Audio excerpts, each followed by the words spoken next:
Quality of your life is depend on the quality of your emotions, and quality of your emotions is depend on you. नमस्कार, मैं जिज्ञासा Patel, life coach. क्या आप जानते भी हो, आपके जीवन का सारा खेल आपके इमोशंस के हाथ में है। अगर आप अपने जीवन का ज़्यादातर टाइम अशांति के साथ, दुख के साथ, पीड़ा के साथ, असंतोष या असफलताओं में बिताते हो, मतलब जाने या अनजाने में कहीं न कहीं आप नकारात्मक भावनाओं के शिकार हो चुके हो। उसके बिल्कुल विपरीत अगर आप अपने जीवन का ज़्यादातर समय सुख, शांति, सुकून का अनुभव करते हो, आगे बढ़ते रहते हो, सफलताएं मिलती रहती है, मतलब कहीं न कहीं आप पॉजिटिविटी के साथ अपनी ज़िंदगी को जी रहे हो।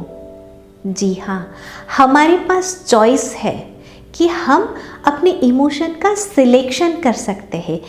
हम बाहर से क्या बिहेव करते हैं, लोगों के साथ किस तरीके से बातें करते हैं, वो इतना मायने नहीं रखता, लेकिन हम स्वयं के अंदर क्या अनुभव करते हैं वो बहुत मायने रखता है।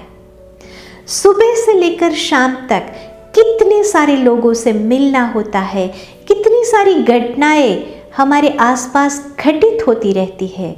उस सभी टाइम के ऊपर हम ज़्यादातर क्या फील करते हैं, ज़्यादातर क्या अनुभव करते हैं, वो चीज़ें हमारे जीवन को या तो बनाती है या फिर बिखेर देती है। अगर आपके आसपास में कोई बहुत ज़्यादा सफल हो रहा है, वो बिल्कुल वही काम कर रहा है जो आप कर रहे हो। अगर उनकी सफलता को देखकर आपके अंदर जेलसी का भाव आता है, ईर्ष्या का भाव आता है, कहीं न कहीं आप नीचे गिर रहे हो।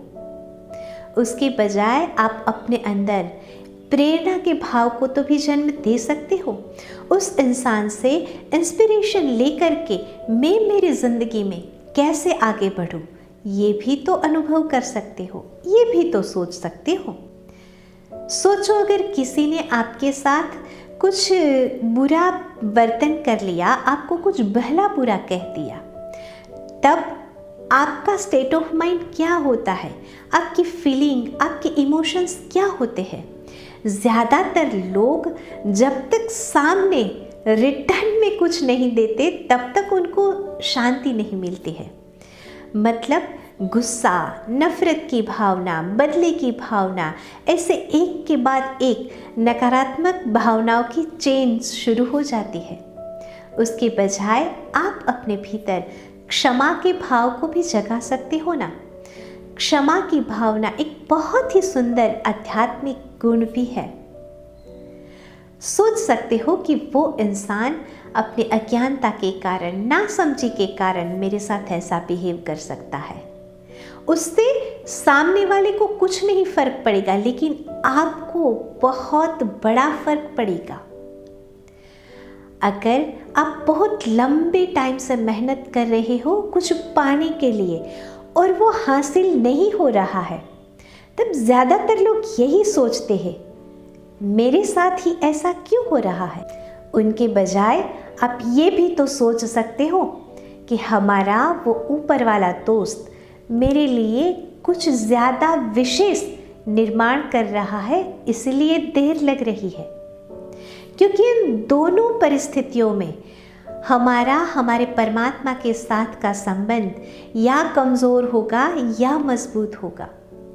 सो हमें अपने जीवन में किस परिस्थिति में कैसा अनुभव करना है, क्या सोचना है, वो बिल्कुल हमारे हाथ में है, लेकिन ज़्यादातर लोग नहीं कर पाते हैं क्योंकि बरसों से वो इसी पैटर्न में जीते आ रहे हैं। ज़रूरत है सिर्फ जागरूक रहने की। बेहोशी में ही जीवन समाप्त कर देना है या फिर अवेयर होकर जीवन को बहुत ही ऊपर ले जाना है, ये चॉइस हमारे हाथ में है। वो कहते हैं ना, स्वर्ग और नर्क यहीं पर है, बिल्कुल सच है। अगर आप अपने जीवन को पॉजिटिव इमोशंस के साथ जीते हो, मतलब आप स्वर्ग का अनुभव कर रहे हो, और अगर नेगेटिव इमोशंस में जीते हो, आप नर्क में हो। सो ये हमारी चॉइस है कि हमें स्वर्ग में जीना है या नर्क में।